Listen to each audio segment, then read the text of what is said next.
Now, his former uh, girlfriend, fiance, Jennifer Lopez, she's joined the list of celebs endorsing Kamala Harris. She did that during Kamala's interview with Oprah.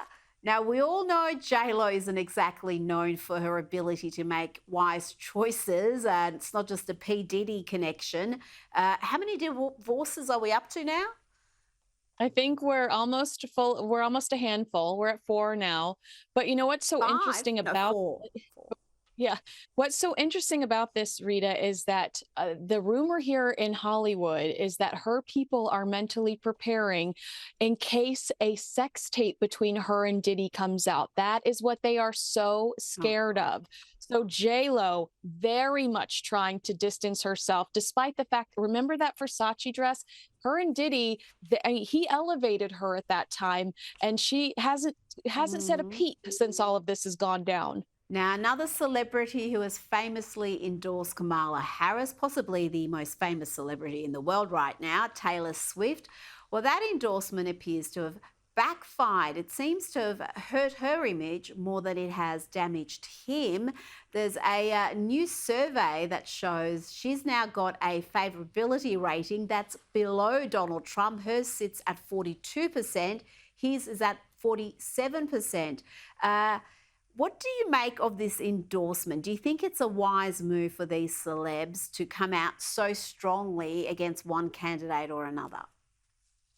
I think that Taylor Swift is so stubborn, and this was such a bad move on her part. If you just scroll through TikTok, you see all of the moms that are like, I will never give her another dime. My daughter will not attend another concert. And I think she really, has become such a polarizing figure for doing this again. And Kamala Mm. is not the answer. It's like they were all quiet when it was Biden, and they all knew he was too old. But how is Kamala any better? She is the Biden administration.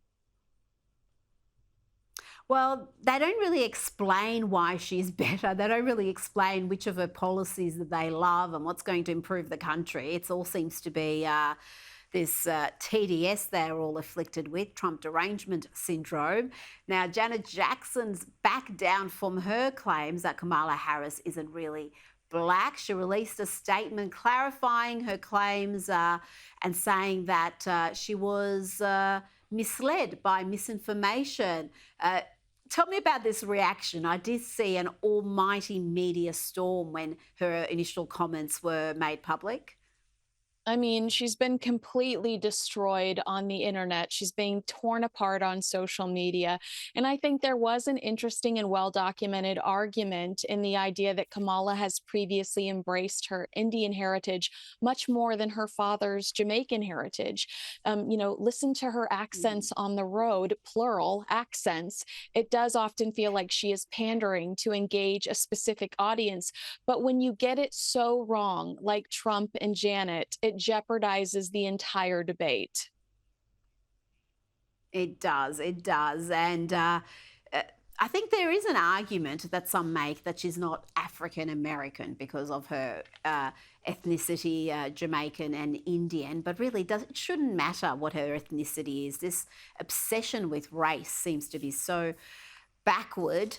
Now, this story is fascinating. It's something like from a mini series. An internal memo intended for New York Magazine staff has been leaked, revealing that one of their star reporters, Olivia Nuzzi, has had a secret romantic relationship with Robert F. Kennedy Jr., lasting for around 9 months. She's now on leave while the matter is being investigated. Kinsey, what more can you tell us about this? Robert F. Kennedy is married, last I checked. How does his wife, Cheryl Hines, feel about this? What I can tell you is that I'm obsessed with this story. Okay. We understand that the story leaked after RFK was bragging about nude pictures he'd received from this journalist. Cheryl Hines has since been Oh, seen without her wedding band. RFK Jr. was seen over the weekend wearing his in Las Vegas. By the way, I would not trust that man alone in Las Vegas. But, he has a no. history of cheating on his wife. He has a history of being a lust addict. And I didn't see this coming. I thought that he'd outgrown this. I thought that he'd become a better man. Yeah, I cannot believe he's still carrying on like this at this age. I mean, when will he grow up? And Cheryl Hines, by all accounts, is just about the nicest person in Hollywood. Even having this association with Donald Trump as a Hollywood star hasn't really damaged her too much because she's so well liked. I think Larry David said she's the nicest person in Hollywood. She doesn't deserve this, Kinsey. Absolutely not. I'm so ashamed of it for RFK Jr. because his family was vicious when he decided he was going to run for president, and you were almost rooting for him because you couldn't believe that his entire family was so vicious throughout the process. But now you're like, Awful. well, what? Maybe they knew something. Well, no, their rationale was entirely different. Kinsey Schofield, thank you so much for your time this evening. Thank you.